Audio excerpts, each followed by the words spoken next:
A warm good morning to one and all present here. On behalf of Podar International School, CBSE Nerul, it gives me immense pleasure to welcome Colonel Ajay Kotwal, the speaker of today's session, our principal, Ms. Soma Chatterjee, and our vice principal, Ms. Gauri Bhattacharya. ये open कर दीजिए I और flood cordially line welcome our parents and flood line students. थोड़ा line थोड़ा I request all the parents to be in mute mode. I cordially welcome our parents and students who are eagerly waiting for the session to begin. I now request Principal Ma'am to say a few words. भैया flood line थोड़ा flood line Hello थोड़ा and good morning to all my students, teachers, parents. Today for the session, I welcome you all for this motivational talk, which will be conducted by our esteemed speaker, Colonel Ajay Kotwal. He is holding a senior manager's post in Nerul campus. Colonel Ajay Kotwal is an incisive veteran with a distinguished military and corporate career in diversified fields. He is driven by his core belief excellence is non negotiable, an eternal optimist who is self evolved and self inspired, pursuing multi pronged leadership, human capital, and organizational development initiatives. The secret to his phenomenal success lies in leveraging his more than 3 decades of leadership and management experience and openness to learning. As a seasoned infantry officer of the Indian Army, he has the distinction of commanding 3 elite units with extensive experience in leading combat operations in counterinsurgency and warlike operations, defending the territorial integrity of the nation against our adversaries along our northern, western, and eastern borders. He has been awarded multiple times for his exceptional devotion to duty and selfless service to the country. We are very proud to have you with us, sir.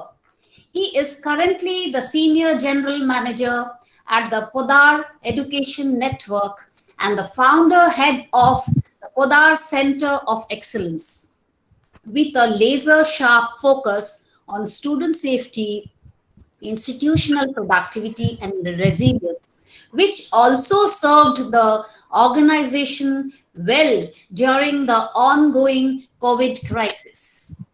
As a passionate, motivational, and keynote speaker, he has developed a special program for the senior school students called Life is a Lab, which is to discover secrets to phenomenal future to enable them embrace excellence at an early stage. His human capital development interests involve leadership development, organizational culture, system and processes, and team building. He is proud to have served and impacted the lives of more than 10 million people so far and still counting. He is a lifelong learner and alumnus of the world class military institutions, the Indian Military Academy Dehradun, Army War College and Infantry School Mao, Defense Services Staff College Wellington, and the prestigious Punjab and Madras universities. A postgraduate in strategy, certified leadership facilitator, NLP practitioner, master trainer, and CEO coach, a passionate golfer, and an adventure enthusiast, open to mutually enriching interactions and thought cohorts. Sir, we deeply express our gratitude towards this noble gesture of yours. We wish you luck and convey our best wishes for all your future endeavors. Thank you. Jai Hind. Over to Ms. Krishna Priya to take the session forward. Yes, ma'am. Thank you. I would request sir to begin the session. Thank you very much. Do I have the permission to share my screen? Yes, sir. Yes, sir. Yes, sir. Fine.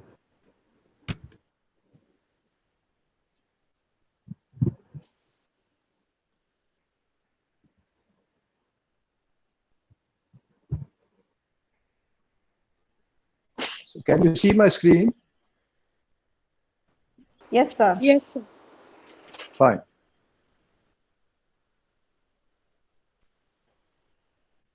Honorable Principal, Mrs. Shoma Chatterjee, Principal PIS Nerul, our distinguished parents who have joined today, our teachers,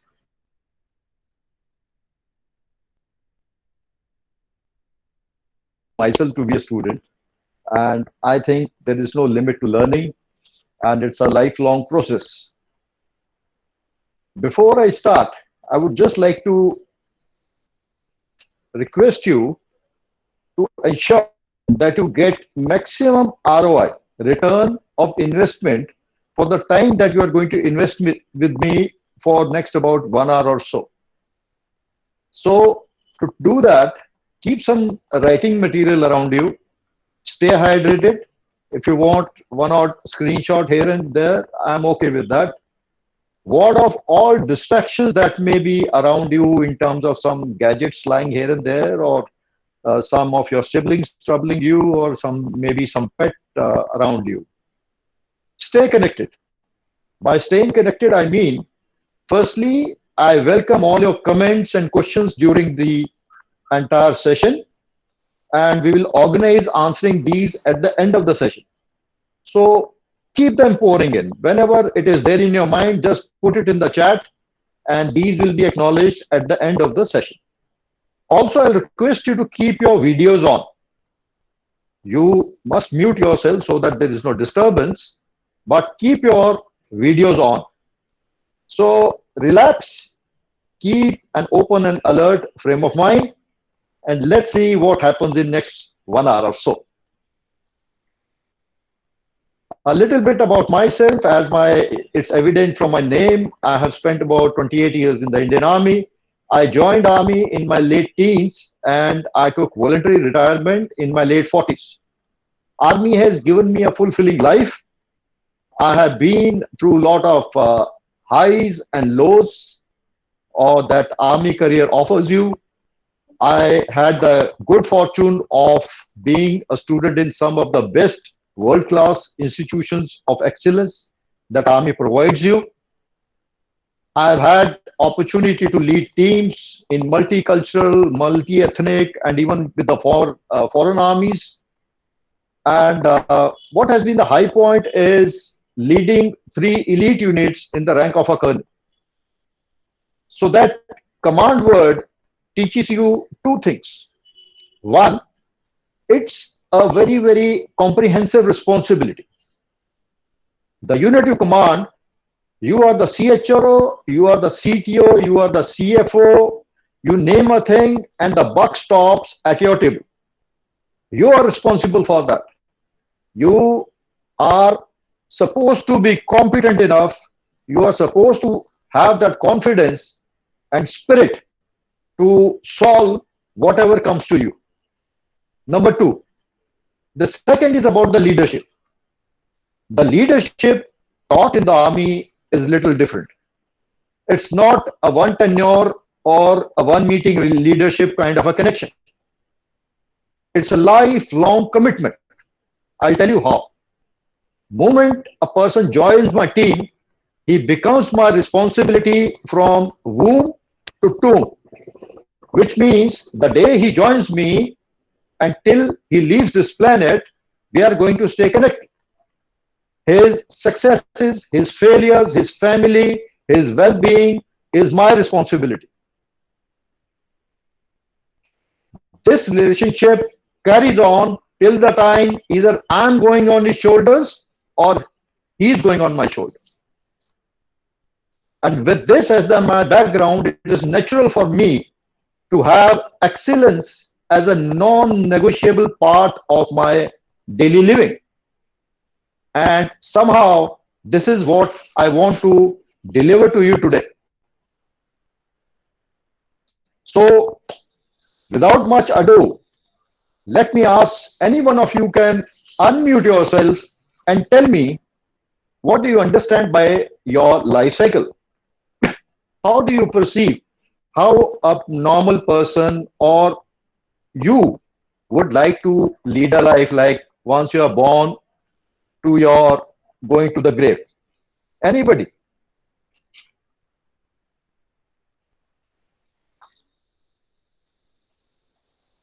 So I think my life cycle, just a second. Yeah, I think my life cycle would be all of the decisions that I make through my life and all that I decide to do with my life. For example, whatever I want to study or whatever I want to do, whatever I want to opt as my career or my health decisions are all a part of my life cycle. excellent. What's your name? Ananya Tiwari. Thank you, Ananya. Thank you. Great. And if I could also ask you at what age, what would you like to do? Being a Zen, I would say, not even millennial, you are, millennials are far behind you now. You are part of, I think, Gen Z or whatever you call it. Sir, can you please repeat your question? I could not. So I am just saying what stages you see in your life. Like today, you were born and then you are a student, then how you see your future, you know, coming on a screen if I was to ask you to picturize it. Sir, I think it would be first as I was born, then as I became a student, then whatever I choose in my college would be another phase, another different phase. Then whatever job I get or whatever career I opt to go forward with, and then as I go to different stages, I get promoted or I any challenges that I face will be different phases of my life. Great. Thank you, sir. Thank you. So I'll just sum it up for you. An ordinary person would look at this life cycle as you are born, then you are a student and you go for your work. Normally, we take it that education prepares you towards what careers you are going to choose. Then you are going to retire, and obviously, everybody who has come, he has to leave. So, this is a very, very ordinary kind of a plan. But I am very sure what you are looking at today is something very, very less ordinary or extraordinary. So, let's see what I notice when I interact with the students. There are you are the age of those hashtags. So I'll just share a few hashtags with you. So if this is my planet, this is how I am taken into this world. So what are the hashtags that I see? The first is FOBO. FOBO is fear of best option. That we all have gone through this. I was also at your age where I had so many options in front of me. Every day I used to dream of something different. Being an army officer, someday I wanted to be an automotive engineer. I wanted to be something else, be in adventure all my life, be in sports all my life. So this will happen to everybody.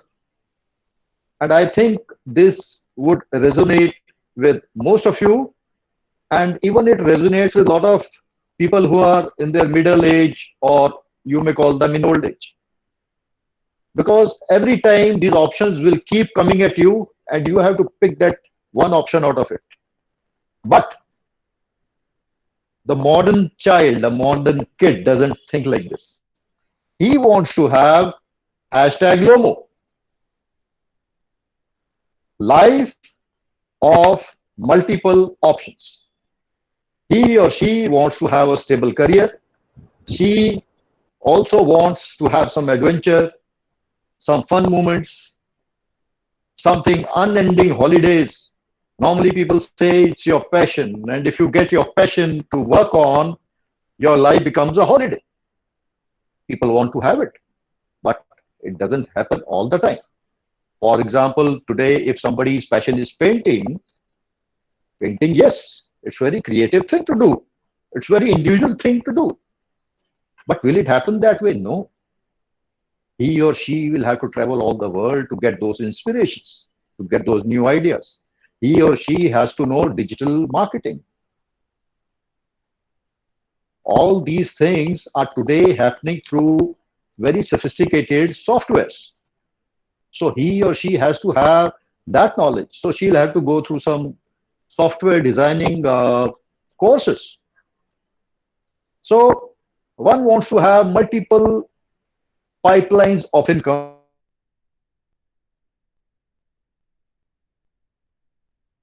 If you could summarize, they would say hashtag YOLO, you only live once. So why not, while I am on this planet, why not have a fulfilling life? Something extraordinary, something which my people around me could not achieve in life. Can I achieve this? And today, it is much more important because the environment around you is forcing to have multiple options, multiple skills. I'll tell you why. Because you live in a generation of ideation and innovation, where ideas are valued. Today, anything that you dream for is possible. All these disruptions happening around us, all these new business ideas coming up, all these things that you watch on social media or anywhere else in what you read, in what you see in movies, it's all creativity. It's all somebody's imagination. Remember, when I was young and I was posted in field in military field, I used to, when I used to talk to my wife or my children, I used to say, why can't I see them? I can talk to them, but I can't see them. Is it possible? And sure enough, in next about 5 to 6 years, there was a phone with a camera where you could do a video chat. So that is how we are demanding more and we are innovating more. Just to give you another example, the wheel, the potter's wheel, was invented about 6,000 years ago, 4500 BC. The mankind took 300 more years to realize and innovate that the same wheel can be put on a cart. And then there's also started carrying the loads on it. Then somebody thought, oh, why can't I sit on it and put a bull in front? So that is how the technology or that spirit of innovation involved. And what's happening today? In 1973, the first mobile phone was discovered. It was invented. It was about 8.5 to 10 kgs. And by 2007, we had all the gadgets embedded in that one small gadget. For example, you had your internet, you could see movies, you could listen to songs, you could talk, you could store data, everything in that one small device. So that is the pace that you are living in. That is why I invite you to this lab of ideas, this lab of achieving more. Let's move forward. What is this? Anybody, what were your plans for 2020? Anybody, any one idea, any one theme that you had for 2020?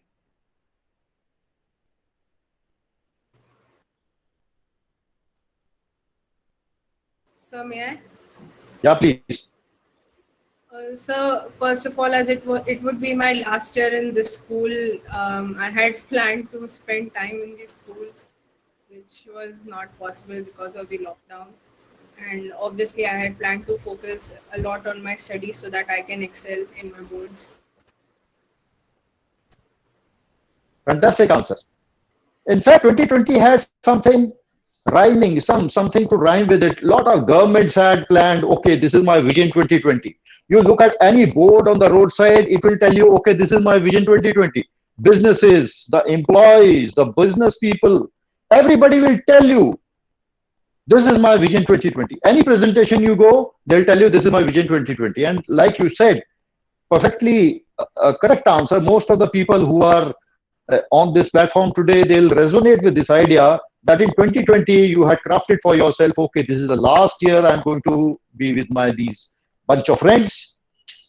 I am going to get into something new for my life. I have to decide my options and I have to chart out a path for a beautiful tomorrow. But see where we are. So the environment, us, around us, is very, very loud and clear. They are teaching you few lessons. We got to be ready to absorb these lessons and prepare ourselves for that beautiful tomorrow. So what if we are faced with challenges? But I'm not born to be overwhelmed by these challenges all this while. Throughout my life, I have to create a wonderful Sunday, a brilliant weekend for myself. How am I going to do it? Let's see.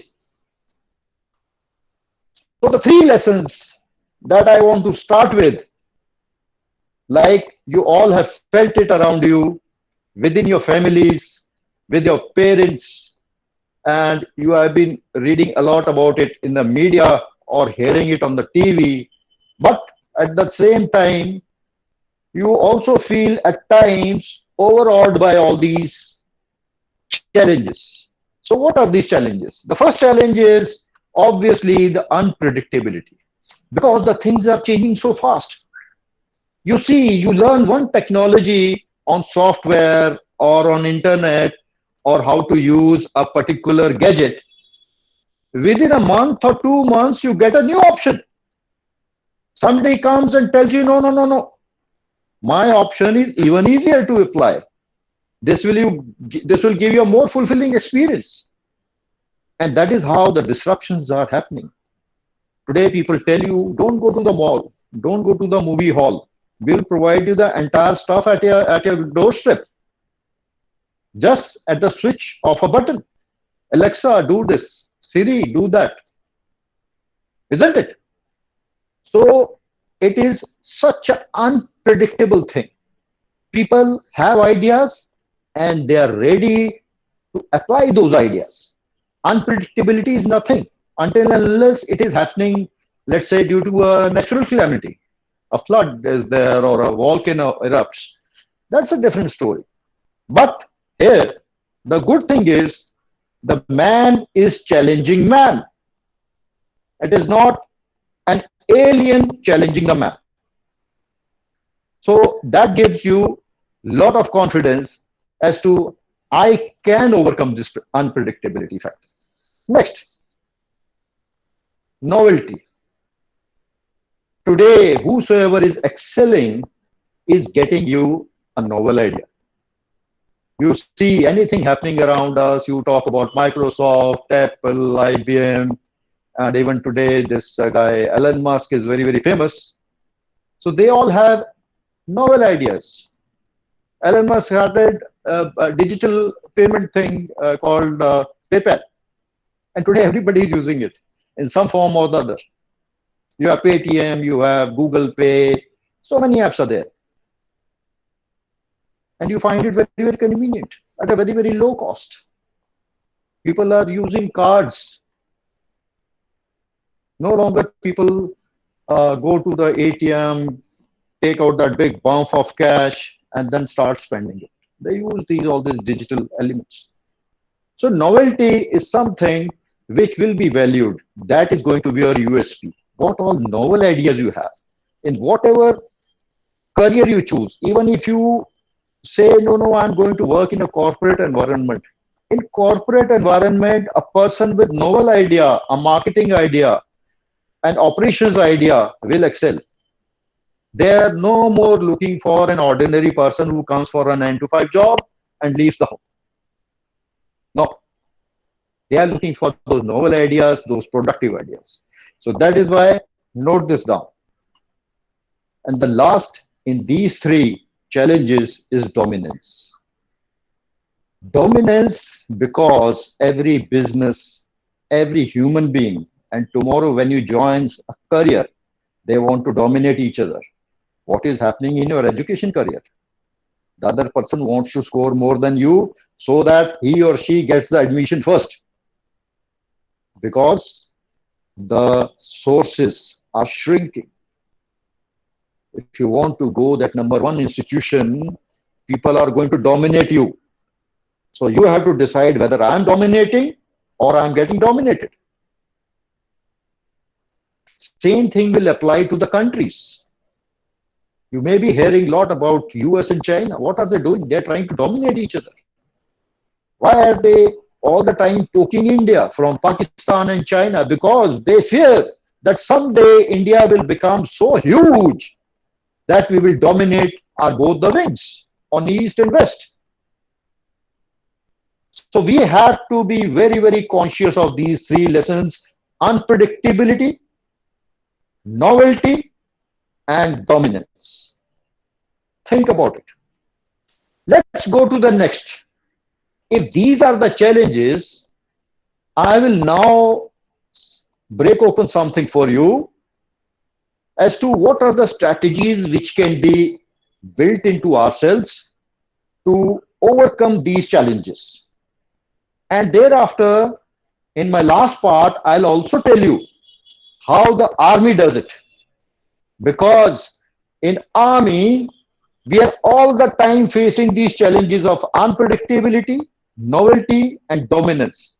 If I launch an operation the way I launched it yesterday, I will not succeed. And same goes about my challenges.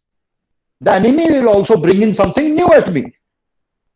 Who thought that I would be fighting a battle in Taj Hotel? We did not have any pre-positioned troops there that, okay, terrorists might come and then we will fight them. No, nothing. That was a novel idea by the terrorists. We will go to the Taj and do it. Let's go ahead. So these are the three success strategies to overcome those three challenges that we have just spoken about. The first strategy is about the standards. Anybody who can explain this picture with me, just give your name and explain this picture for me.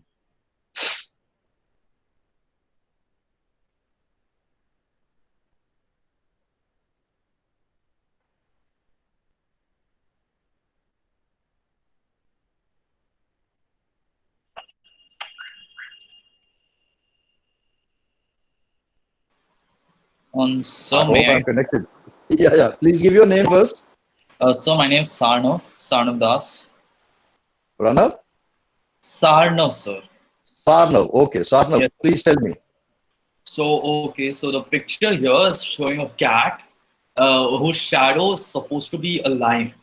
Now, in terms of standards, it can definitely. It usually, I think over here, what's going on is it's talking about hidden potential, because it's a very very common known fact that cats are actually considered to be somewhat like quite related to lions. They are also like the same subspecies of some sort.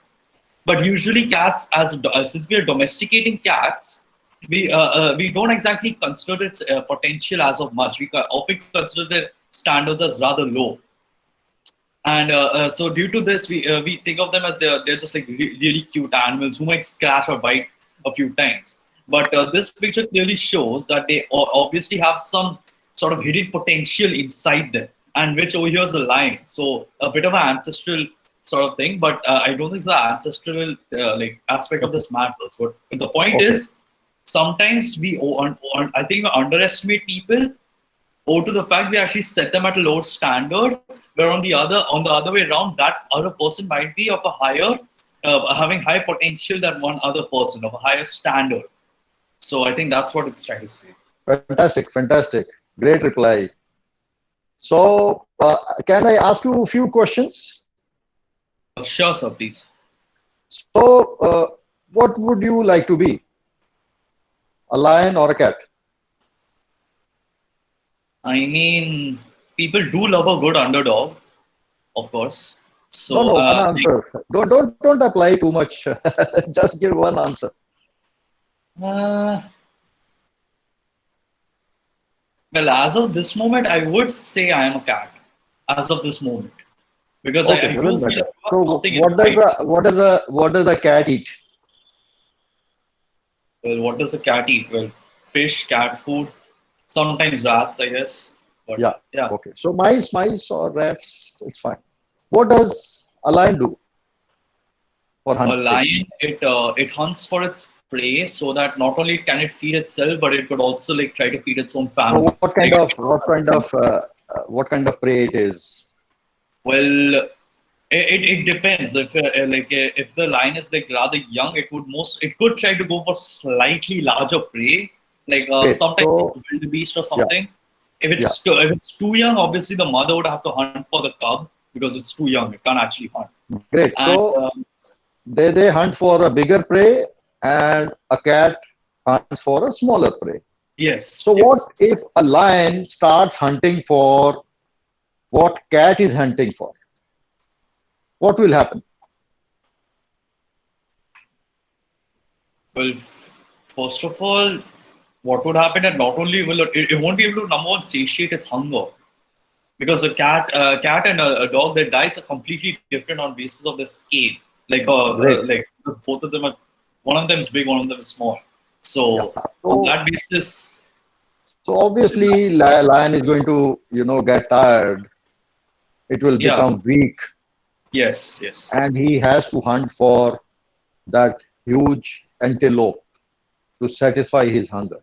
yes, And if he starts, biting something like rats or mice, it will not be able to satisfy his hunger. Or throughout the day, he'll be looking for hundreds of those, and then may or may not find them. So when I talk about standards, you have to decide. Thank you, Sadhna. We are done. Thank you. sure. So what we are looking at is, if I am a lion, then I have to look at that goal accordingly. I have to look for that big animal.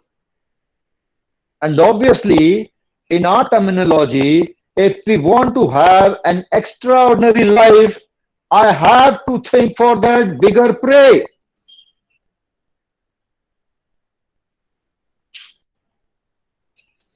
It is okay to be a cat.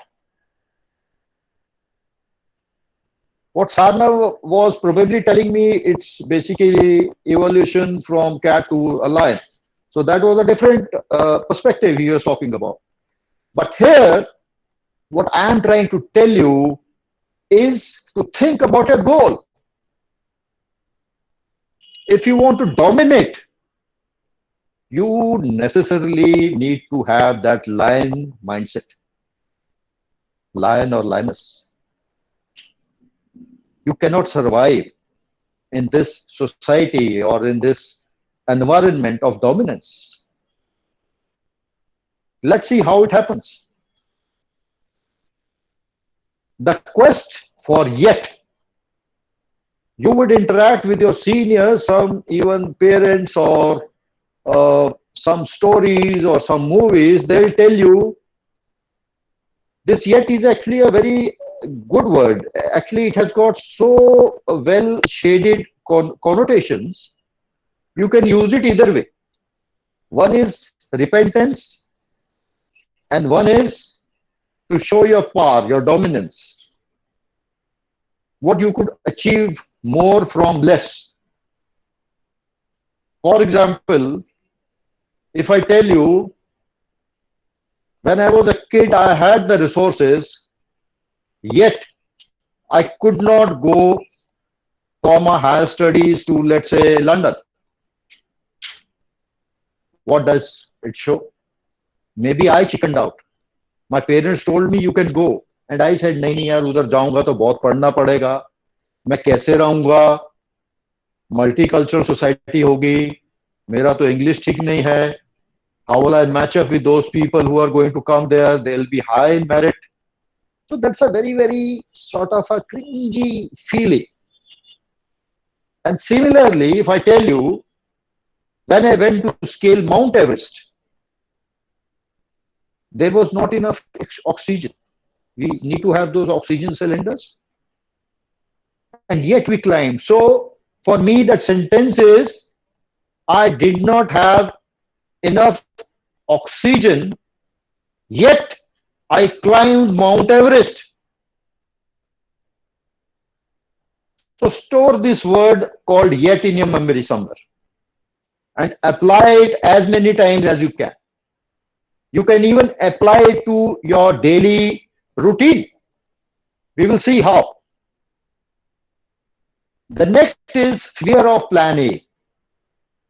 We all have plans. We all have these massive plans. I have not seen anybody who does not have that exponential dream, that much larger than life kind of a dream.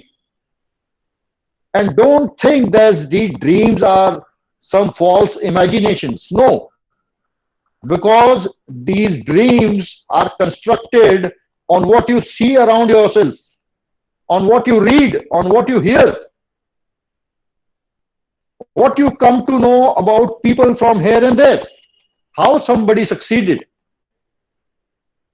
Because he or she did not fear his plan A or her plan A. And how to see whether I am on my plan A and plan B? Because so many times we constrict ourselves. Okay, this will involve too much of hard work. Where will the resources come from? Who will support me? These questions start lingering in your mind. That is why what we do, we create a plan B, which is easier, which is within my capacity to achieve, which will not involve too much of hard work, and I'll continue the way I'm trying to live and the way I enjoy. And thereafter, we create a backstory for our entire life. I wanted to do that, but I chose to do this because of reason A, B, C, D. But within my heart, I know that I wanted that. That is why that thing is lingering in my mind. Somebody wanted to be a famous actor. Somebody wanted to be a famous engineer. Somebody wanted to reinvent something. He wanted to have a great business. But somehow we did not let it happen. Another very prominent cause is that people start telling you, leave it, don't do it. You may succeed, you may not succeed because it is something new. It involves a lot of hard work. Where will the customers come from? Who will like you? So that is what the line I have written underneath that. Evidence not matching the aspiration. That is why people tell you, if I am not scoring runs in my domestic game, obviously I do not have evidence to show that I aspire to be part of the Indian cricket team. So I have to show that small evidence. Yes, I have it in me. It normally crops up in your talent. Somebody in the class tells you, oh yeah, you sing so well, you should be a singer. And the box closes there only.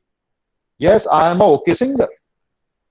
But if I dream of becoming a world-class singer, I have to then open that box and dare to dream and dare to show it on ground. We will further reinforce this through the next 2-3 strategies. Let me come to the next strategy. So far, you have set a goal for yourself. It is time and energy. So what happens with time and energy? Time and energy are two parts that brings that excellence within us. How? Let's see. First is, time has got one beautiful principle to it. Principle of social equality. Nobody can say because I am poor, so I get only 20 hours a day. I am rich, so I get 28 hours a day. Everybody gets those uniform 24 hours. The way you want to spend, spend. And second part I have written is illusion. Illusion of not having time. Illusion of not being able to do much during those 24 hours. Why it is an illusion is the reason, because if you look back to your yesterday or day before yesterday, you did everything what you like. Whether it was talking to your friends, whether it was communicating to somebody, whether it was reading something what excites you, whether listening to something, we all did it.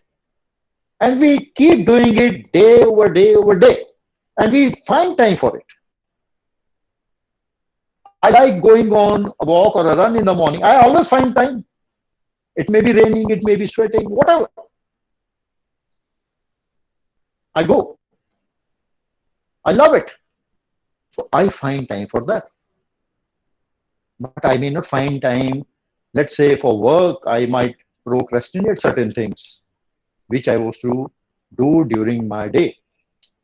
So this is an illusion. How to overcome this. Deletion decides your destiny. Whenever you make a to-do list for the day, you have to have the capacity to think that how am I going to prioritize this? So obviously the first thing that will appear is your standard, that massive goal that you created for yourself in that previous life. That has to be on top of my list. I cannot bring it to 2, 3, 4, 5, 6. And then I create in that list, okay, I have to go there, I have to meet so and so, I have some entertainment issue, whatever we have to prioritize it. And in that priority, then we have to have the courage and some wisdom here to decide and delete what is not important for me or what is becoming a hindrance in achieving that bigger goal, in that bigger standard. I hope you're with me.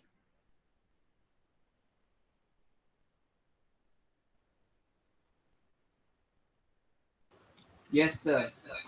Great. Yes, sir. So I also want to sensitize you that this bigger goal, you have to chunk it out into pieces. You cannot just eat it in one go or put it in your body in one go, or just yesterday I thought about my dream and today I have achieved it. No, this will not happen. I have to chunk it. Make small progress every day, but make a commitment to myself that yes, I'll do it. If I have to build this muscle, it will build 1 mm by 1 mm. It cannot that tomorrow morning it becomes 1 inch more hair. I cannot put that steroid hair and make it 1 inch bigger. That's not an honest way to do it. And that is not the way that it will sustain. After a week or 10 days, it will go back down. So that is why you have to remain focused and you have to chunk it into spaces. The first thing you are taught in a school is this chunking. Your book, your mathematics books, your English books, or any book you take, it is all divided into lessons. And lessons are divided into sections. And you then put it in your mind in questions, in answers. And that is how you're tested. So that is what? That is chunking. You see your timetable. It is chunking. They tell you, okay, you will have one period of entertainment.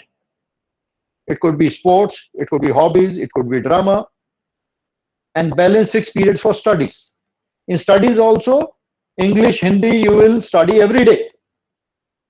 Science, you will have one or two periods for physics, one or two for chemistry, then you will have practicals. So it is all what? It is chunking. It is not that one day you are only taught chemistry, next day you are only taught physics. And it continues, okay, for 1 month we'll teach you this, 1 month we'll teach you that. No, that is the power of chunking. That is how you manage your time. Similarly, you can put other things also into it and see how you can manage it.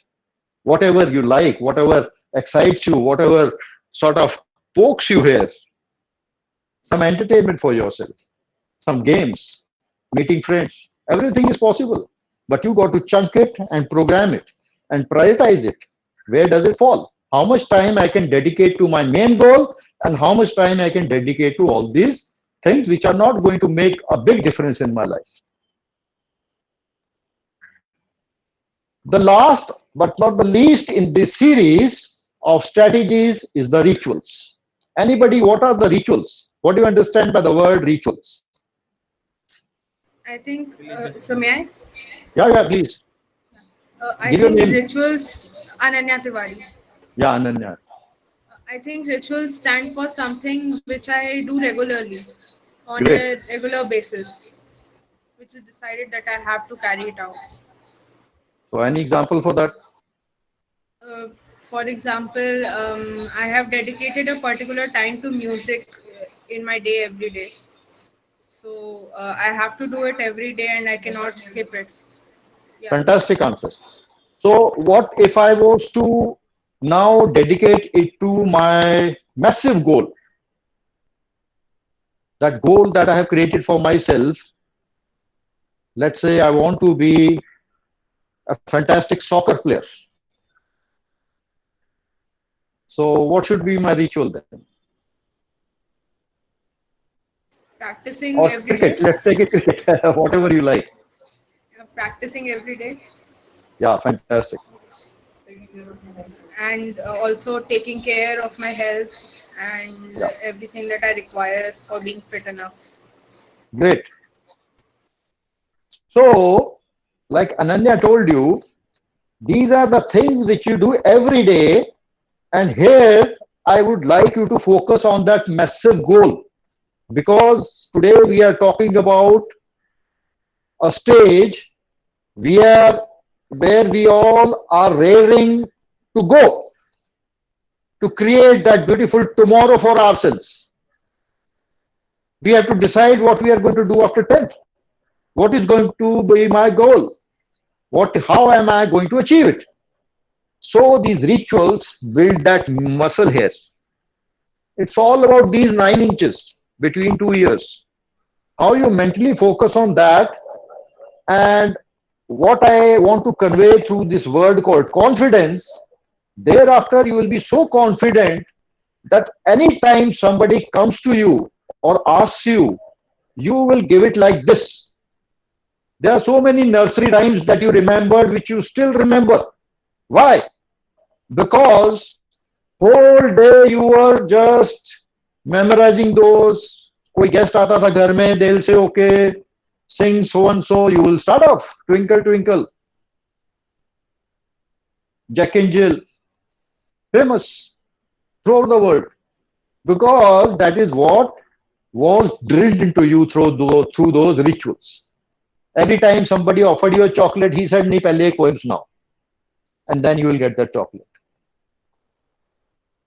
So similarly, you will have certain subjects wherein you give answers like this, and there are certain answers which you don't know or which you don't remember. So this is how this confidence is built into you when you follow these rituals. The sportsmen do it regularly.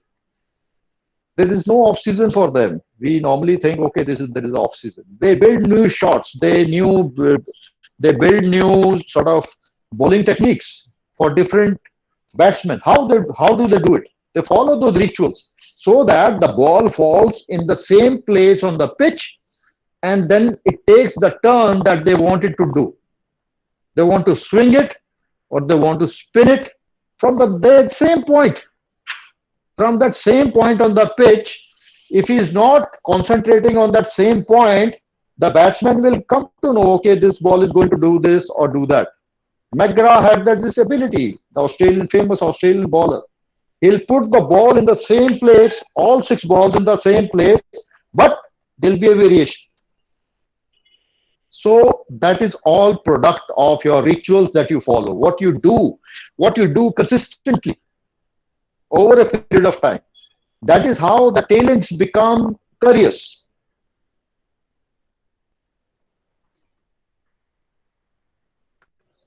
And more important about this ritual path, why we are unable to hold on to our rituals, because we have to decide where does my dopamine lie. Does it lie in smaller pleasures or does it lie in bigger goals? Dopamine is those chemicals, those transmitters which you release in the body when you get something what you want, what pleases you, what gives you that pleasure of connecting with people, pleasure of eating sweets, pleasure of eating some dish of your liking, pleasure of meeting somebody.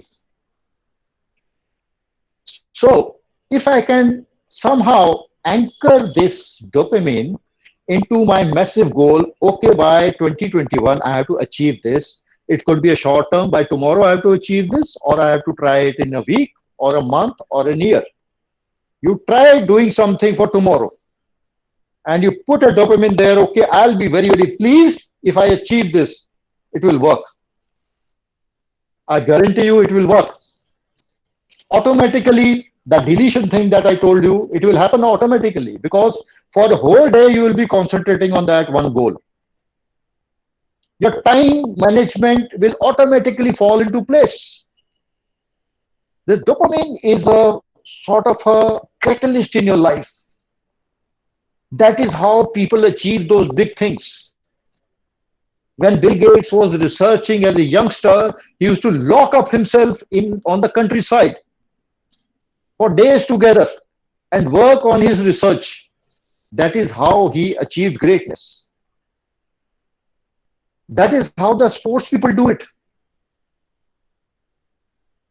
That is how they go for that high intensive training. They go to the high altitude and start running there so that they do not feel tired. A person who is running 100 meters, he is not practicing for 100 meters. When he is also running with that full vigor, he is trying to run for 210 meters.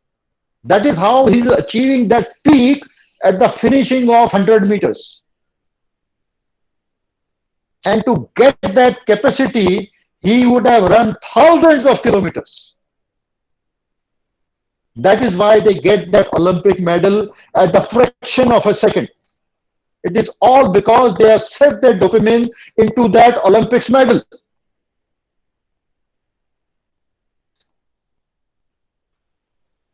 Now I'll tell you an interesting story as to how a military force did it. And automatically, whatever I have told you in your challenges and in your strategies, that will just roll out in front of you like a picture. So coming to this part, if you ask any military man around the world and go to him and say, sir, what is your mission? He will tell you only one line.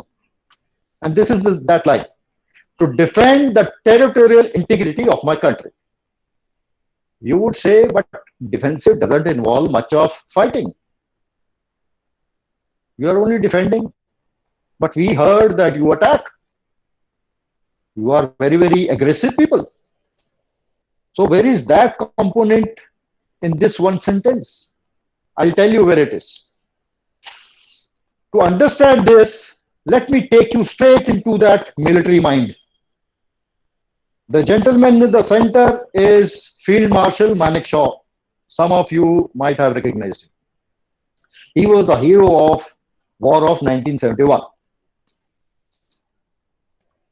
To take you further into a story, let me make you understand how the military operations are conventionally conceived, the basic parameters. So here, I'll just ask you to imagine this black line as an international border. There is some deployment on the, let's take it as the enemy side or the attacker side. We'll call it as attacker side. And we'll call this as the defender style. So this guy is defending, that guy is going to attack. So what happens? One fine morning, this guy says, okay, I am concentrating my forces here and I'm going to attack you. So what will be the reaction of the defender? He would create something like this. He will rearrange his weapons as to where the enemy is likely to come. He'll also create some strategies, some obstacles to defend himself. He'll also create certain obstacles here, these black blobs that you see appearing in your screen. And he would say, okay, I'll not let the enemy come in. But the enemy would like to come in, and it will like to come with a big force. Why big force? Because his mission is not only to attack this, his mission is to go in and capture some depth areas, some towns and villages, so that he can make that dominant attack on you and create some negotiation with you. Okay, you give me this or I will not return your territory. So what happens? They keep firing. They have their tanks, they have their RT guns, they have their aircrafts. So everybody keeps attacking. The defender also attacks the attacker, and the attacker obviously attacks the defender. And this battle goes on. Some amount of troops are deployed against these defenses here and here. And the balance that you see, these lines, they will go behind these defenses and try and capture there would be number of defenses like this. There will be layer of defenses. They'll fight them and then capture them. So that would be the intent of an attacker. And the defender would like to delay him, destroy him here only, so that he doesn't go inside, or to delay him so much so that the people who are in the depth are better prepared to take on these guys. And this is how a typical battle happens. So what has happened here? It is reactive versus proactive. The attacker was proactive. He had the initiative on his side. He knew where he's going. He had the time on his side, and he chose where he wants to attack. And what the defender was doing, he was only reacting all the time. Reacting, so that he's able to delay him, so that he's able to destroy him, or not let him penetrate further inside own territory. Number two is that the defender is just holding wherever he is, just holding. And whereas the enemy is advancing not only to his location, but further deeper into this. Last but not the least, for the defender, the victory lies in retaining whatever he has. And for the attacker, the victory lies in gaining. He might even alter this border. Today, the border lies here. Tomorrow, once, let's say he has won over these defended localities, then the border will run like this. See the amount of publicity it will get on international forum. Internationally, they'll be known as aggressive people. They'll have their chin up when they meet the defender in, let's say, United Nations or other international meetings. So that is how the concept of attack and defense broadly works out. Now, I take you to a famous battle, the Battle of Longewala. This happened on 4th of December in 1971. So what happened in 1971, for most of you who don't know about it, Indian Army attacked East Pakistan. the country called Bangladesh was under the control of Pakistan that time. And India launched an attack there to liberate that part of East Pakistan from the clutches of this country and liberate it into a sovereign state. So that was the war of liberation of Bangladesh. And Pakistan knew because of the distance and because of other logistical issues, they will not be able to do much about Bangladesh. The story was almost, the conclusion was known. So what they did, they decided that they will launch number of strikes on our western borders like Punjab, in some places in Jammu and Kashmir, in Rajasthan. So this is the area of, as you would have already guessed, the area of Thar Desert. So here also they had planned to carry out multiple strikes and capture a huge chunk of Indian territory. Why? Because they thought that if they capture these territories, then at the end of the war, they will be able to negotiate with India and gain the control of Bangladesh once again. They would say, okay, we'll return you this territory, and in return, you give us the territory that you have won in Bangladesh. So that was the basic plan. So let's see how the Battle of Longewala unfolded and how they applied whatever I have told you earlier. So this was, let's say, this is just a representative image, not the real image. This place lies somewhere about 100 kilometers towards the international border if you have been to places like, let's say, Jaisalmer. So the enemy company was deployed here, sorry, our own company was deployed here, Alpha Company of 23 Punjab. Under Major K.S. Chandpuri was deployed on this small little sand dune. As you can see, it is all loose sand, and some places you will have those channels where the vehicles can also move, the Balgadis can move, that camel cart can move, and tanks can also move. And so the company was deployed here. Take it that they were here, and also some forward positions here and on the right and left. So a company will normally have about 120 people. They will have about 4 or 5 those shoulder launched rocket launchers, which are anti-tank weapons. They'll have 2, 3 of those jeeps mounted with something called as RCL gun, which are again anti-tank weapons. They'll have their usual MMGs, 3 or 4 of them.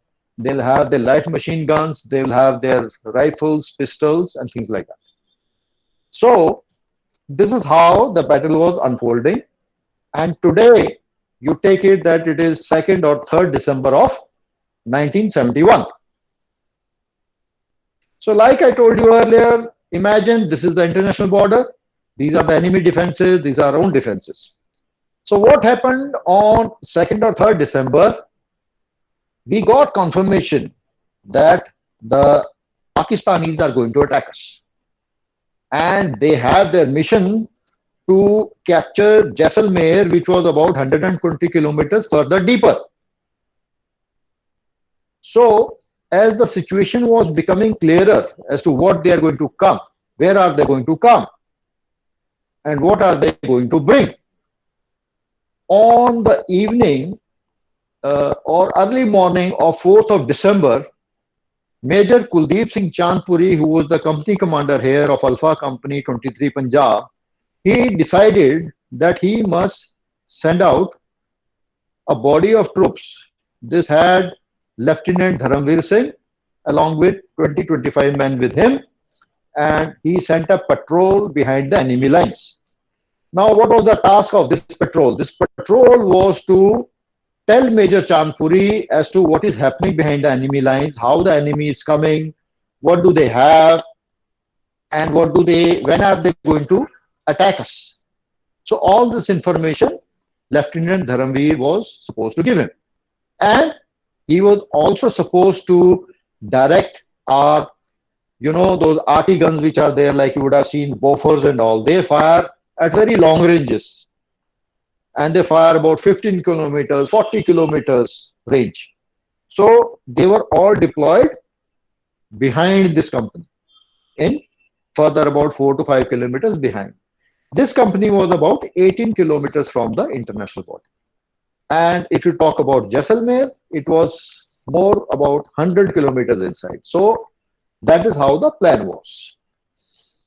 As those patrols here, he had sent out his boys here and there, he go find out. So they confirmed to Major Chandpuri by evening, around 7 or 8 o'clock, that enemy is concentrating here. He could see 40 to 60 tanks and about 2,000 to 3,000 foot soldiers here. And he passed this information to Major Chandpuri. So what did Major Chandpuri do? Major Chandpuri did not have anybody around him. The next position of their headquarters was just another 18, 20 kilometers further ahead in the depth areas. So he spoke to them, he spoke to his headquarters that what should he do? So he asked that, can I get some reinforcements? I want more of infantry, and I want tanks, and I want aircrafts to bombard this enemy. So obviously, because in those days, aircraft, the fighter jets, could not fly during the night because of the night fighting capability was not there that time. Number two, the tanks could not have come because it would have taken 6 to 8 hours for them to fetch to this location, and by then, in any case, the enemy would have closed it. Next, they said troops are also not available because they were deployed somewhere else. They'll have to upstick from there. Again, they will take about 6 to 8 hours. So what did Major Chandpuri do? He was also told that you have got two options. Either you can withdraw or come back, or you hold on there and fight. While this conversation was going on, his troops were watching him, all his jawans. And they asked him, Saab, kya hua? And Major Chandpuri told them in a very, very crisp manner. He said, headquarter वाले बोल रहे हैं, या तो आप वहीं पे लड़िए, या आप विड्रॉ करके हमारे पास आ जाइए. So the troops asked Major Chandpuri कि साहब आपने क्या जवाब दिया? He said, मैंने उन्हें कहा है, over my dead body, I will fight here, last man, last round, and I will fight to win. And thereafter, you see the josh in those troops. They started blaring their war cries. They were Sikh troops. They were Dogra troops. And the war cries were, Jo bole so nihal sastri akal. Jala mata ki. But Major Chandpuri knew that this josh and this energy alone will not help him. He'll have to create something new, some new ideas, some new innovations. So what did he do? He had some stock of loose anti-tank mines with him. So he told his troops, okay, you go make parties and put these mines, these white colored blobs that you see on your screen. Put them in the gaps or wherever you see. Like I told you, everywhere the tanks cannot move, they have to come through some channels. So Major Chandpuri told them, you put them in the gaps or everywhere and see how best you can stop the enemy from advancing. He also told his troops, you will not stay in your trenches alone. There will be some troops who will be in the trenches, and there will be a large number of troops who will also spread out behind these obstacles. And if you recall, I showed you that sand dune, how does it look like. So they were all over and they were on the height. They were carrying their anti-tank weapons. The RSGs were there, the MMGs were there. So they all sat down there, took positions there, and Major Chandpuri also told them that you will not fire until and unless they close into you. So you imagine somebody coming at you, firing at you at 30, 40, 100 meters, just the length of a hockey or a proper soccer field. So that was the distance. Why? Because he wanted his troops not to waste his resources, those ammunitions, and take pot shot, an accurate shot. And what the folly the enemy did, it was a moonlit night. So it was more easier for our troops to take those pot shots in the moonlight because it could see the enemy coming. So the tanks were advancing in front and behind them were the foot soldiers also advancing. And it was about 12:30 on the night of 4th and 5th December, midnight, that their first wave of attack closed in with this company. There were two tanks who were almost, they managed to climb this height and come very close to the bunkers. And our troops, they blew up all these tanks. The tanks also had some reserve fuel tied on their rear, those diesel tanks, so that they can refill whenever the fuel is exhausted, they'll refill from there. So they blew up those reserve fuel tanks and those tanks went into flames. And they saw the infantry, their foot soldiers running here and there. And then they again took pot shots on them.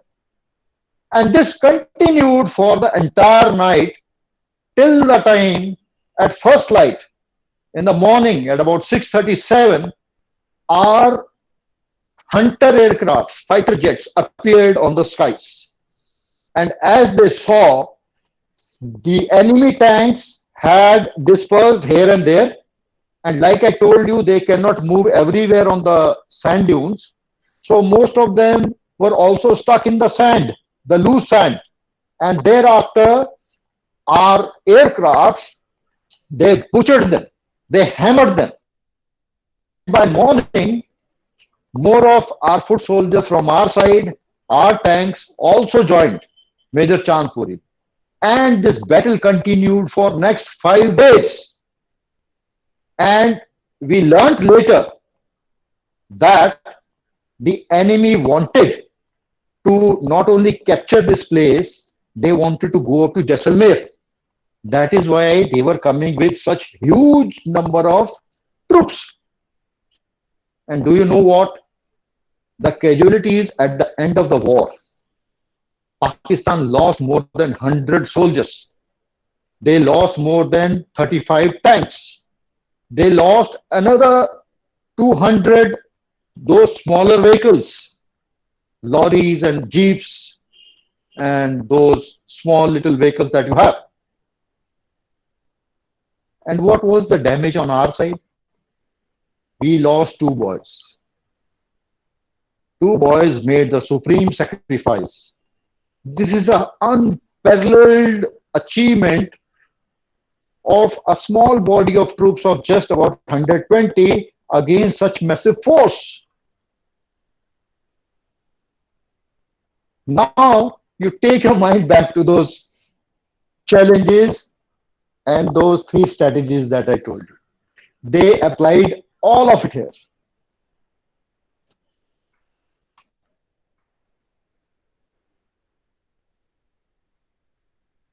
This is the jubilation at the end of that war when we captured the enemy tanks. Here you can also see Major Chandpuri here. This is Major Chandpuri.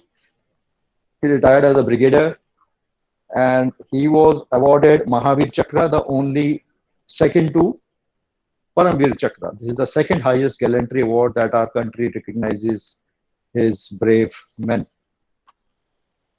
I had the good fortune of serving with him. This is me along with Brigadier Champuri. Brigadier Champuri is no more with us.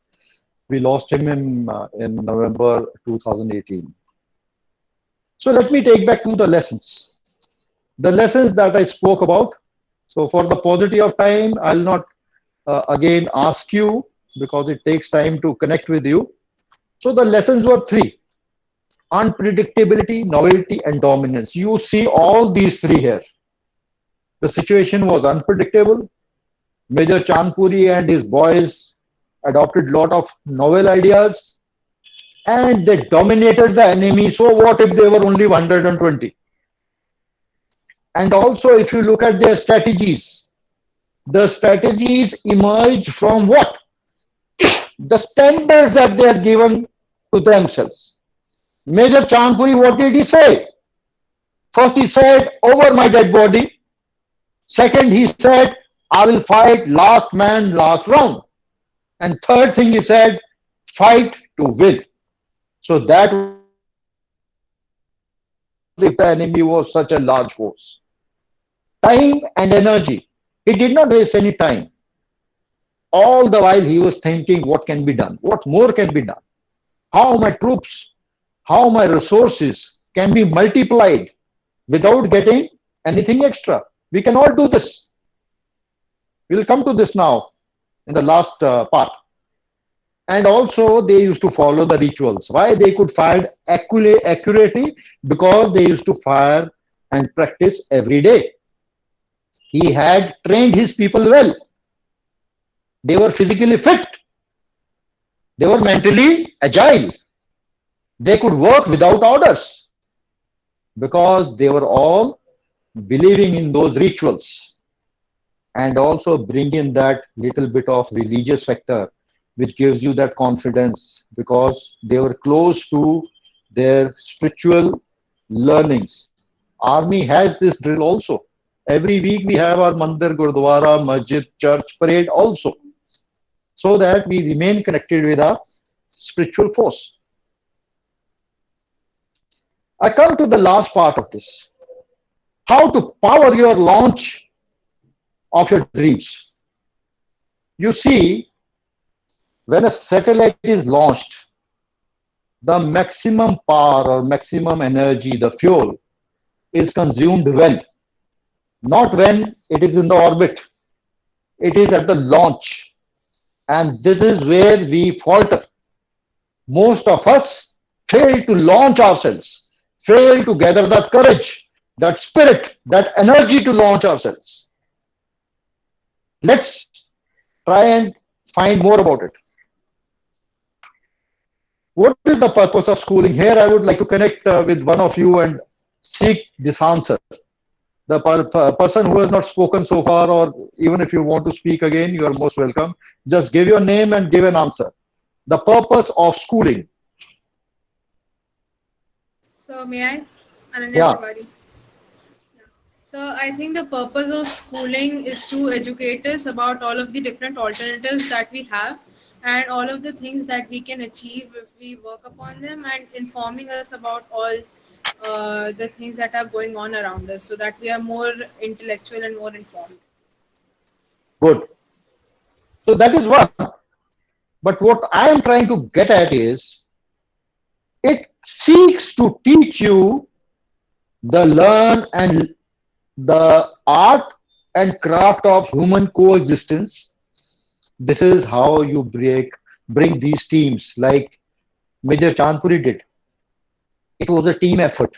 No one man can take that credit. I did it. No. There would be an occasion when only one or two will be awarded. But that does not mean that the others did not play their part. It gives us that idea how others can help me in my mission. How can we coexist, help each other, believe in the spirit of team, believe in the spirit of leadership. Today, the monitor tells you something, you follow him. You play games, it's all about teamwork. And the second is discover personal excellence. Because until and unless you have competition around you, how will you excel? You have to have some partners to achieve this. And the education tells you you are good at this, you are good at science, you are good at dramatics, you can be a good entrepreneur because you have very enterprising ideas. Whenever there is a, let's say, a school function, that day ma'am is not looking forward, okay, the first benchers will give the answer. No, maybe the back benchers are much more enterprising. That day, those are the people who come into play because a backbencher comes with a huge baggage. Every day he has to create a prank in the school. He has to amuse so many people. Nothing to take away from backbenchers. I was also a great backbencher all my life. All sports people are usually there. So this gives you to drive home what are my competencies, what am I good at, and this co-creation and collaboration is the way forward. This will help you launch yourself. You will not be able to launch on your own all your life. This is, I am talking about once you have finished your studies. You'll have to create a team. You'll have to work in a team. You'll have to learn how to co-create things. If you are an entrepreneur, even much more. In a business, you see, we might see one actor on the screen, but he has a huge backend team. Somebody is marketing him, somebody is trying to make him look good, somebody is his physical trainer, somebody is looking after his diet, a whole lot of people. So you have to co-create a thing and you have to collaborate a thing. Today, no entrepreneur says that I'll do it all by myself. We see Reliance, there are so many co-creators and so many collaborators who are working behind them to make that brand shine. Only 2 points in this. Once you co-create and you collaborate, you share, you earn, and you reduce your risk.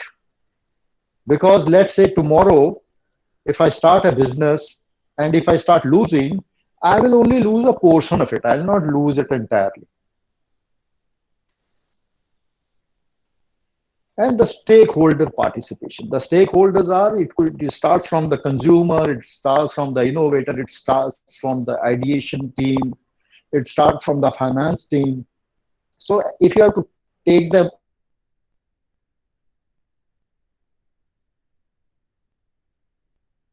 the school has built that in you. Next is courage and honesty. This will build just if you have followed your standards and those strategies well. I'll tell you how. Just remember STR. What was STR? Your standards, the way you utilize your time and energy, and the rituals you follow. This will help you launch yourself to decide, okay, this is what I'm going to do, this is the day I'm going to do, and this is how I'm going to do. You will not sit back and keep dreaming. You will say, now is the time, I have the knowledge, I have studied, I have the ability to collaborate and co-create, so I will seek finances elsewhere. Today, the startups are even financed by people like Tata's. So people, if your idea is good, there are people available who will support you in whatever terms you want, in terms of technology, in terms of finance, in terms of people to mentor you. Everything is available today. And last is the gratitude. Why gratitude? You got to be grateful to your collaborators, your co-creators, people who help you in life, so that they are the ones who are going to support you when your chips are down. Because life does not move like this, it moves like this. There'll be peaks and there'll be dips. We have to be prepared for this. So when you are at a peak, be grateful. And when you are down, same people will come and lift you up. Also, when you convey gratitude for what you are, what you have, you start internalizing and realizing how much power you have, what talents you have, what are you good at, what is within your reach, how far you can go. Gratitude will tell you. So every day in your prayers or while you are going to sleep, just convey gratitude to your parents, to your Almighty, to your teachers, your friends, your teammates, and see how it works for you. It will automatically take you into that region. So this is source of resourcefulness. When you have scarcity of resources, this is what makes you resourceful. That this will give you that calling, okay, so and so can help me. And on the way up, your backup plan for when the chips are down. So if I was to summarize this entire thing, what would it be? Very, very simple. Where should your focus lie? You will either be a creator or a consumer in life. When I say creator, you will be creating new technologies. You will be innovating new ideas in businesses. The way people work, the way people explore more. You will be mentoring people, or you will be consuming all your life, which is a very, very ordinary life. Consume, pay, consume. Get salary, pay, consume. Creator, create, earn. Look for all those FOMOs.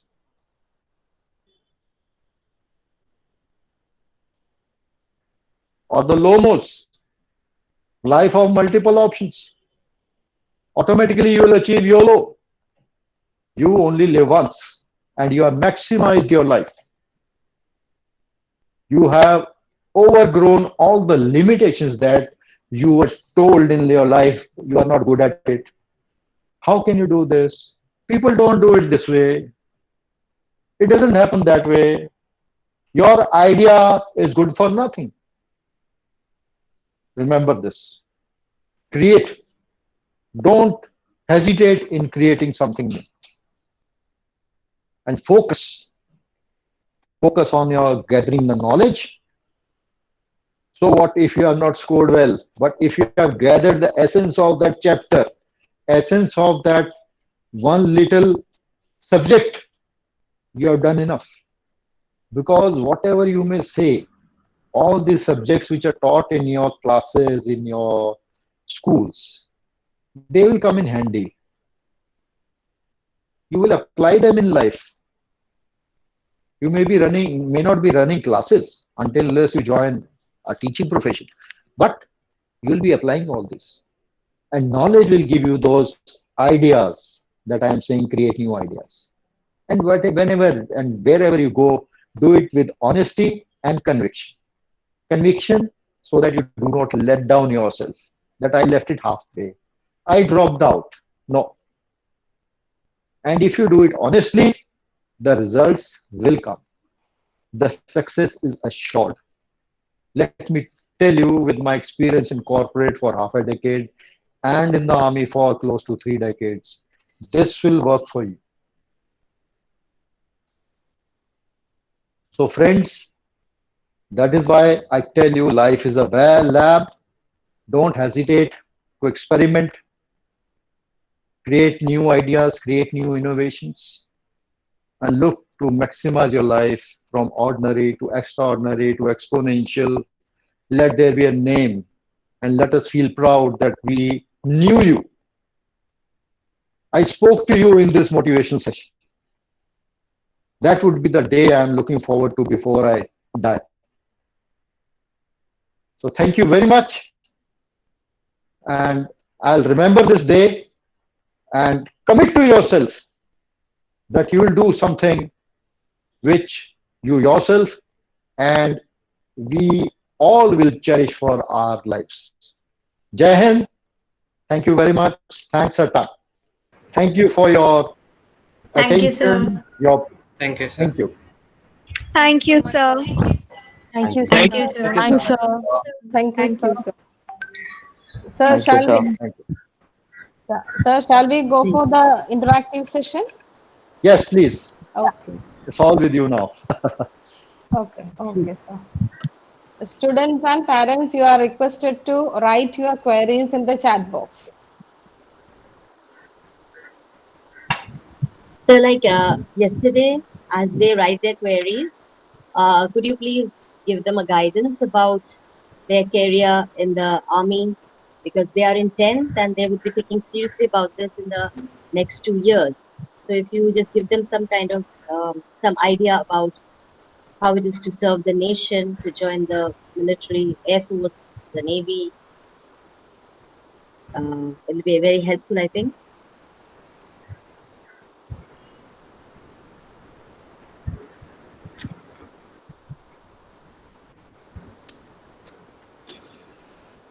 Thank you, ma'am. So, should I continue? Yes, sir. Please Yes, continue. So, fine. Then, in our defense forces, yeah, like you know, we have got three arms. We have the Air Force, we have the Navy, and we have the Army. So, all these forces give you a number of, you know, like a buffet. It gives you whole lot of choices. You can serve only for 5 years. You can serve for 12 years. You can serve for your entire life. You can join after 12th and into engineering background. They'll make you do your engineering in their own institutions. There could be a number of options there also. You can go for mechanical, electrical, civil, whatever you are good at. And then after take up a job there only. And then you can join even from para commandos to infantry to a technical arm, wherever you like. You can join anywhere.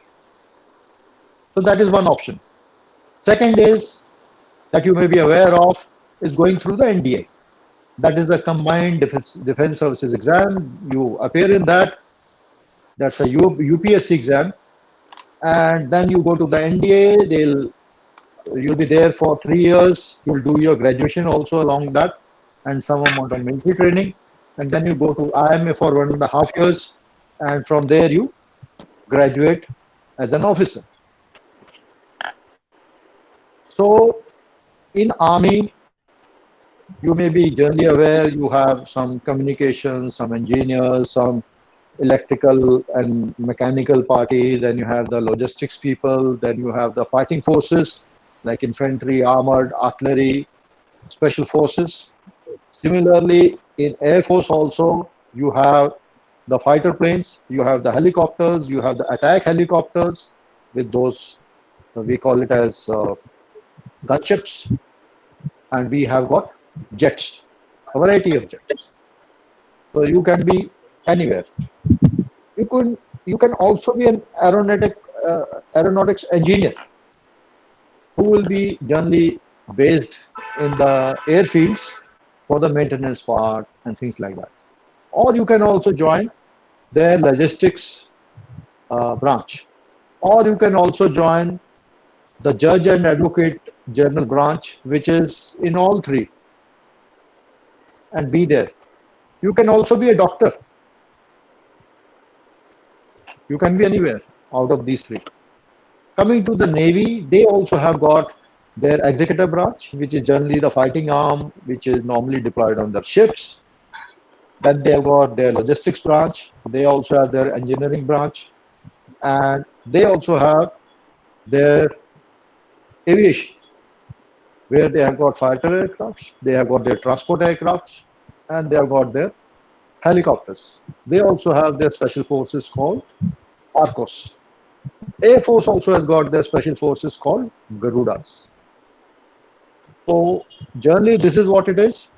You can also visit our websites, and still, if you have something, I am always available. Thank you.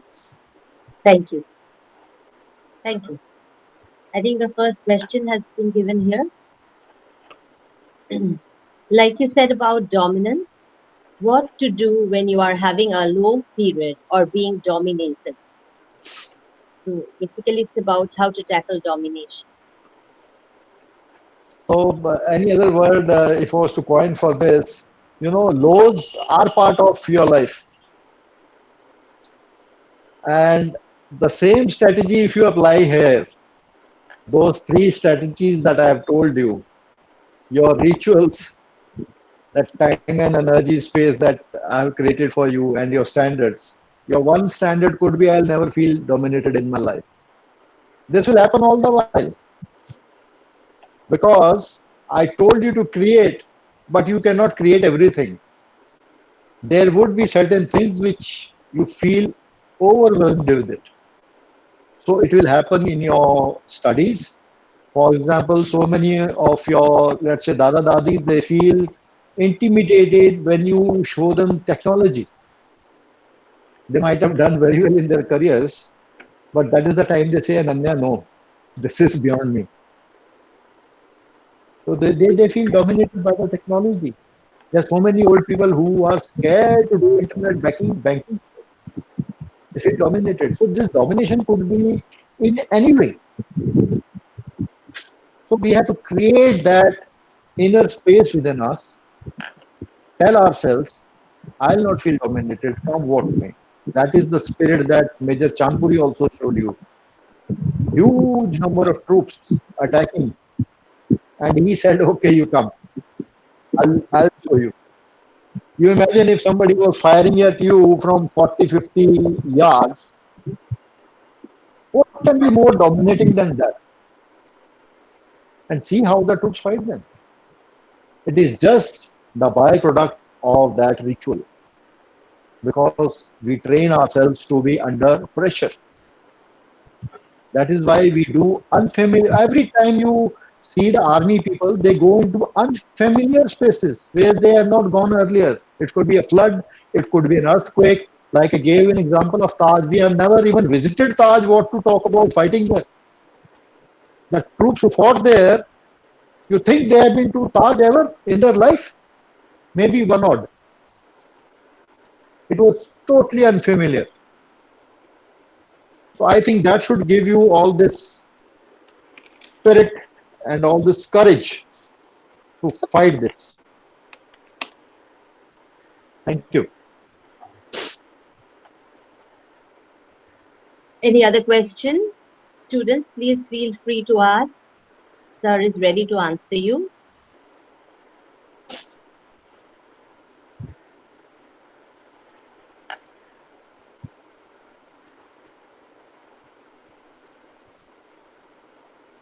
Meanwhile, I request Principal Ma'am to say a few words before we end the session.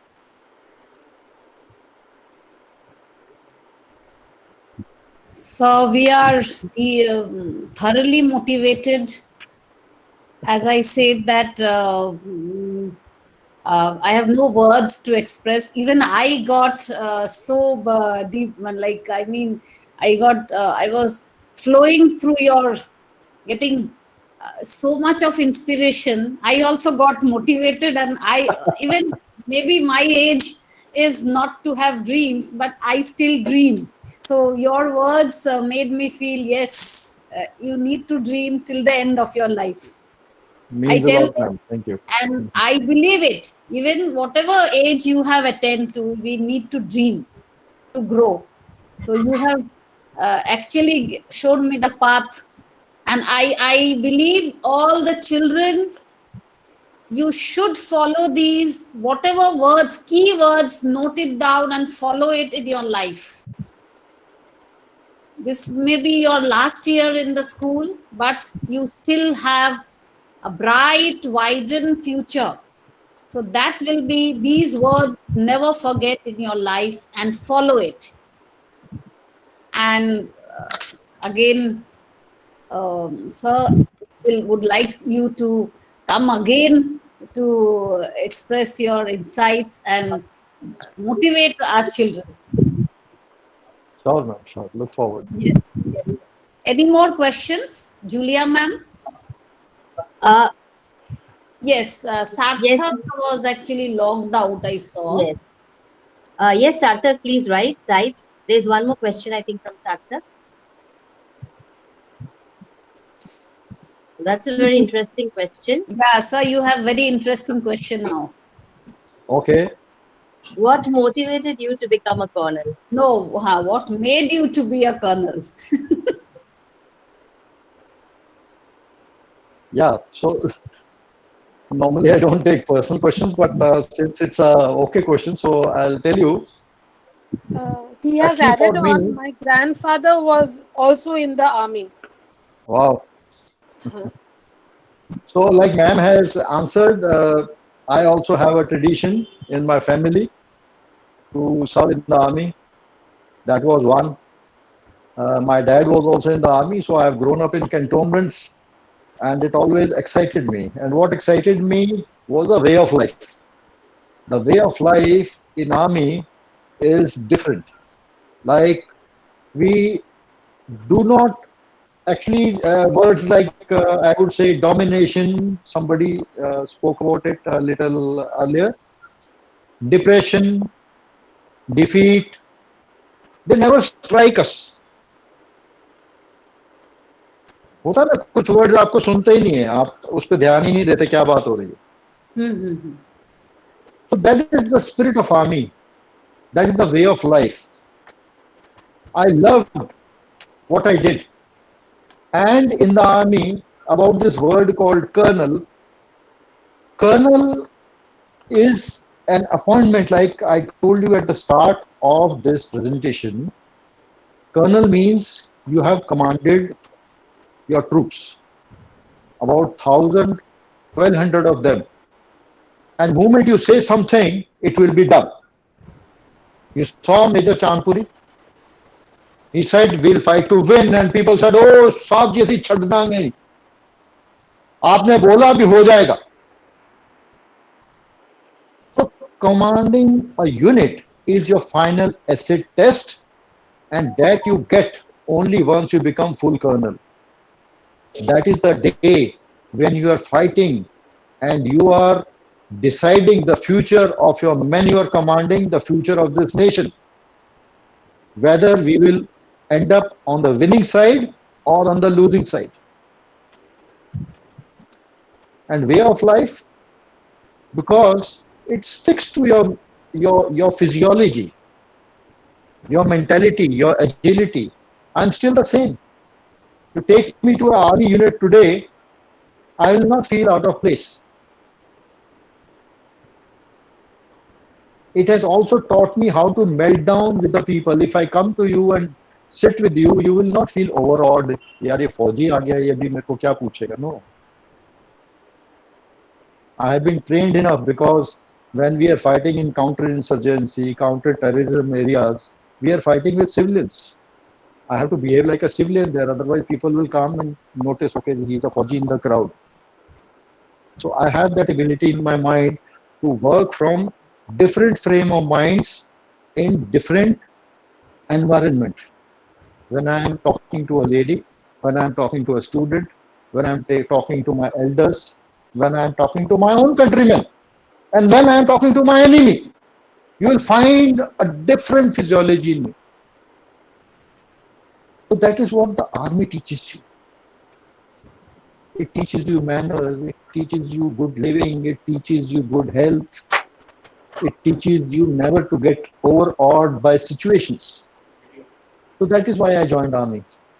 And I experienced this along with my father. So that is why that motivated me. Why not? And I had very little exposure to other kind of backgrounds like entrepreneurs or business houses. So I did not have that kind of background. So maybe if I had that kind of exposure, maybe I would have, flowed into that direction. So it happens that way with all of us. Thank you. Sir, I have something to request. I want to place a request to you. Ji, ji. As it is the second day and others may not get a chance, I want even others to get this peace of mind, which you had, I think, 3 to 4 years back, said about my school, my world. Yeah, Please tell a few lines to all. yeah. Please, sir.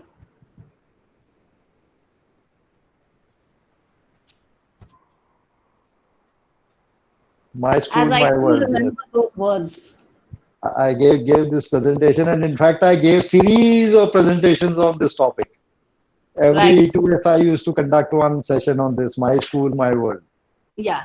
So, what made you pick up this topic? That I want, I request you to express this to the audience. The backstory to this. Yes, sir. So I have told this story earlier, and I think in that gathering only the principals were there, and the trustees were there, and the general managers were there. So what had happened actually as I grew, I told you already, I grew up in army environment. My dad was also in army. So like I broke this story to you about 1971 war. And when this war happened, I was just about 4 years old. And that time, my dad was also in operations. He has fought this 1971 war. And after war, what happened? Everybody has fought this war, all Faujis. So what will happen? Some will come to peace station, and others will have to hold some field stations also because the borders are still active. And my father was part of this group who were to hold borders, continue holding borders, although at a different location. And you have heard of this movie called Udi. So it was in somewhere in that area. So what happened? Since it was a continued deployment, and we had not met our father for very long, almost close to 1 year, and the commanding officer there, my father was a junior officer that time, and my his CO said, okay, we can get the families here and let them meet their at least the fathers can be children can meet their father and ladies can meet their husbands. So in the times of summers when the snow is not there and situation is little better, we were all allowed to come and visit the uh, my dad. So we were a bunch of about 10, 12 children, and there were 4 or 5 ladies, and we all went there, and we started spending our time at that place in the base. So it was not that our dad was with me throughout. He used to come from the post at times, turn by turn, everybody used to come, spend a day, and then go back. But we really enjoyed. There were a lot of orchards there were streams, and we used to play throughout the day. So one day, what happened? One of the ladies, because what happened, since it was a normal state by then, so our uh, stay there was getting sort of we were getting every day we used to be told, okay, now you are going back, but then somebody used to say, okay, you can stay for one more year. So it used to keep getting extended, and we had spent about more than a month there. So one of the ladies, the senior lady, she said that why can't we do something about our children? They keep playing throughout the day, they are not going to schools, so let's create something for them. And there we created a dream school. I'll tell you how. So there were no books. Some books were called from Srinagar, and some they used to a flight used to come from Ambala. So some books were brought from there. So that is not important. What is important is the lesson I learned there, and the lesson was to live your dreams. There was a room. One room was defined as a school. It was only one room with 4 walls. And how everybody chipped in. Somebody used to paint the wall. Somebody used to create a cartoon there. Somebody used to get the books. Somebody used to start teaching there. And whenever anybody had some time, it was not that, somebody's organized something. No, it was all volunteer effort. People used to come. Somebody used to plant a flower bed there. Used to get where to get the flowers from. Somebody had planted trees there. And today, that school is still there.